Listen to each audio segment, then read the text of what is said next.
Economics के अंदर आप सब लोगों का भी अगर लो स्कोर आ रहा है तो अब आप लोगों को क्या करना चाहिए? क्या लो स्कोर आने के बाद भी कोई ऐसी यूनिवर्सिटीज हैं जो कि हमें एडमिशन दे सकती है सीयूटी पीजी एग्जाम के अंदर? इस तरह के क्वेश्चन अगर आप सब लोगों के माइंड में चल रहे हैं तो ये वीडियो आप सब लोगों के लिए बहुत ज़्यादा इंपॉर्टेंट रहने वाली है, क्योंकि इस वीडियो के अंदर मैं आप लोगों के साथ मैं डिस्कस करने वाला हूं कि क्या आप सब लोगों को यहाँ पर करना चाहिए, क्या आप लोगों की अब राइट अप्रोच होनी चाहिए अगर आपके मार्क्स कम भी आ रहे हैं इस एग्जाम के अंदर। तो डियर स्टूडेंट्स, मैं प्रिंस ठाकुर स्वागत करता हूँ आप सबका एक बार फिर से आपके अपने चैनल सीयूटी पीजी वाला पे, जहां पर करवाई जाती है सारे के सारे सब्जेक्ट की तैयारी काफी ज्यादा डिटेल में।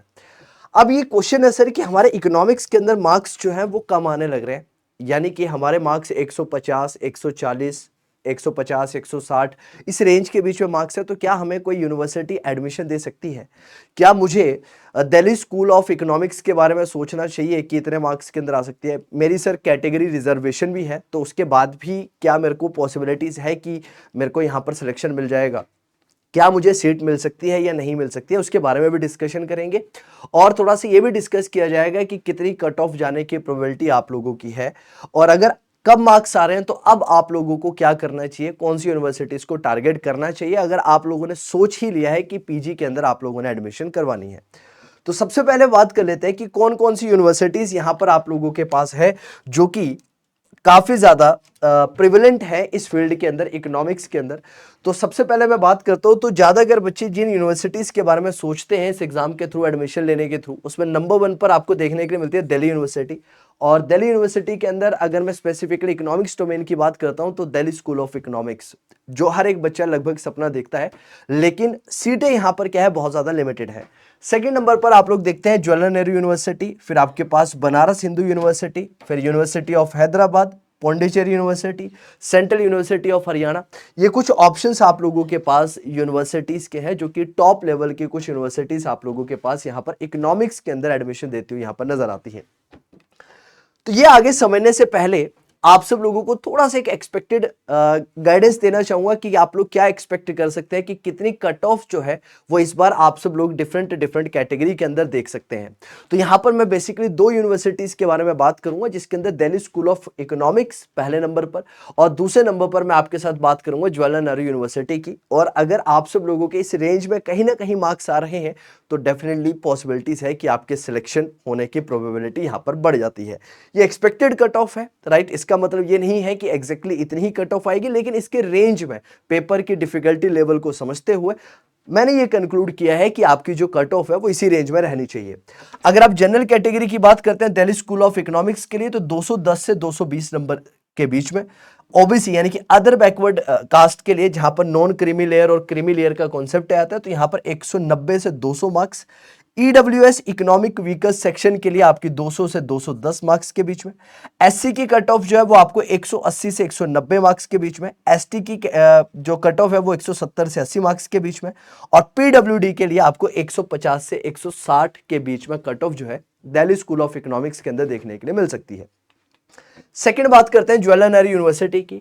जवाहरलाल नेहरू यूनिवर्सिटी के अंदर आप लोग जनरल कैटेगरी के लिए 190 से 200 मार्क्स। जनरली जेएनयू की जो कट ऑफ होती है वो दिल्ली स्कूल ऑफ इकोनॉमिक्स से कम जाती है, और ये पीछे के ट्रेंड्स के अंदर भी देखा गया है। तो जनरल के लिए 190 से 200 मार्क्स के बीच में आप एक्सपेक्ट कर सकते हैं। ओबीसी के लिए 180 से 190 मार्क्स। ईडब्ल्यूएस के लिए 185 से 195।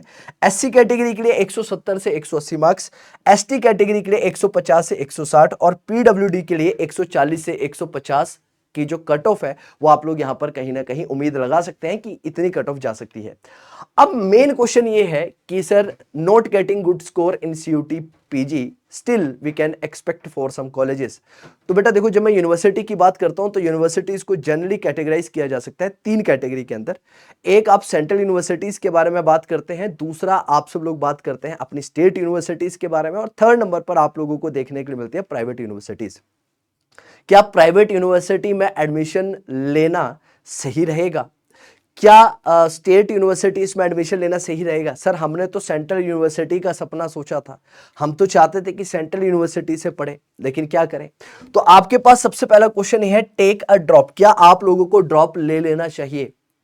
तो देखिए सर, अगर आपका सेंट्रल यूनिवर्सिटी के अंदर एडमिशन नहीं हो रहा है तो आप स्टेट यूनिवर्सिटी के लिए जा सकते हैं। ड्रॉप लेने से अच्छा मैं आप लोगों को ये रिकमेंड करूंगा कि आप सेंट्रल यूनिवर्सिटी में अगर एडमिशन नहीं ले पा रहे हैं तो आप स्टेट यूनिवर्सिटी में एडमिशन ले लीजिए, और स्टेट यूनिवर्सिटी में एडमिशन लेते हुए आप लोगों को प्रिपरेशन स्टार्ट रखनी चाहिए अपनी पीजी एग्जाम की। इससे क्या होगा, आपका 1 साल बच जाएगा। यानी आप स्टेट यूनिवर्सिटी में एडमिशन ले लेते हैं तो साथ में प्रिपरेशन भी रखते हैं, तो अगले साल जब आप सीयूटी का एग्जाम देते हैं तो इससे बेनिफिट ये होगा कि अगले साल अगर आपका सिलेक्शन हो जाता है तो आप अपने आप को स्विच कर सकते हैं सेंट्रल यूनिवर्सिटी के अंदर। अगर नहीं होता है तो आपका स्टेट यूनिवर्सिटी के अंदर डिग्री तो फिर चल ही रही है। सेकेंड, स्टेट यूनिवर्सिटी ज्वाइन करनी चाहिए, यस करनी चाहिए। क्या ड्रॉप ले लेना चाहिए? अगर देखो मार्क्स बिल्कुल ही बहुत ज़्यादा खराब आ चुके हैं, स्टेट यूनिवर्सिटी में भी एडमिशन नहीं मिल रही है और प्राइवेट यूनिवर्सिटीज़ में भी कुछ बहुत अच्छी यूनिवर्सिटीज़ हैं, लेकिन आपको ये देखना पड़ेगा कि सर आपका उसमें एडमिशन हो रहा है, क्या फाइनेंशियली उतने कैपेबल हैं कि आप जो हैफ्टी फीस जो है प्राइवेट यूनिवर्सिटीज़ के द्वारा ली जाती है आप वो पे कर सकते हैं। वहां पर कुछ इस तरह के क्वेश्चंस होंगे।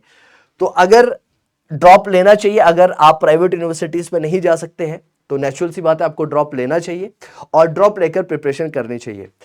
स्टेट यूनिवर्सिटीज का ऑप्शन अगर आपके पास है, जैसे कि हरियाणा की स्टेट यूनिवर्सिटी के अंदर अगर आपको मिल जाती है ना, आपको अदर स्टेट्स के अंदर जो उनकी स्टेट यूनिवर्सिटीज है उसके अंदर एडमिशन मिल रही है सीयूटी के थ्रू, तो आप लोग को डेफिनेटली स्टेट के लिए भी जाना चाहिए, बुरा ऑप्शन नहीं है।